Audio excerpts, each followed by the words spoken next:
W9 va permettre aux téléspectateurs de voir ou revoir la comédie La vérité si je mens. À l'affiche, le grand public peut apprécier les prestations de Vincent Elbaz ou encore Horatica et cette dernière n'oubliera jamais une scène où son geste a presque rendu sourd son partenaire. Ce dimanche 8 janvier, W9 rediffuse le film La vérité si je mens. Le long métrage de Thomas Gilou était sorti au cinéma en 1997.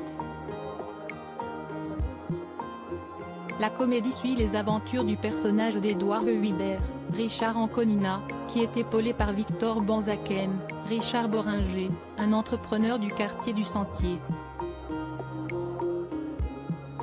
Alors qu'il le croit juif, il décide de l'embaucher comme manutentionnaire.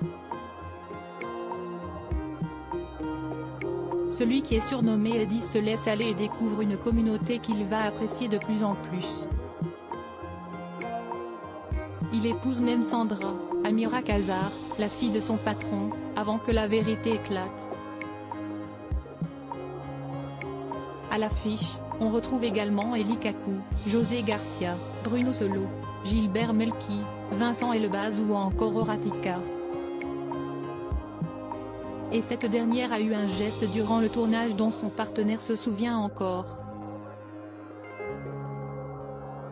Horatica, troublée par son geste envers Vincent Elbaz dans une interview accordée à Première, la comédienne, désormais âgée de 58 ans, est revenue sur son rôle de Karine Benchetrit, la maîtresse de Dov Mimran, incarnée par Vincent Elbaz. Cette comédie m'a fait exister aux yeux du public et du métier. À l'époque, j'habitais dans le Marais et du jour au lendemain, c'est devenu la folie.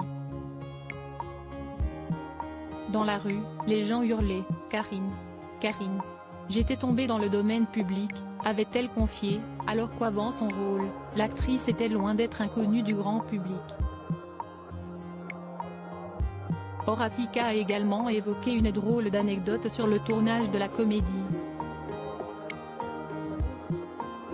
La scène de la gifle donnée à Vincent Elbaz est ainsi gravée dans sa mémoire, ainsi que celle de son partenaire de jeu. Vincent tenait absolument à ce que je lui colle une baffe magistrale, afin que le plan soit crédible, a-t-elle expliqué. Il a été servi. On a fait un seul plan et c'était le bon.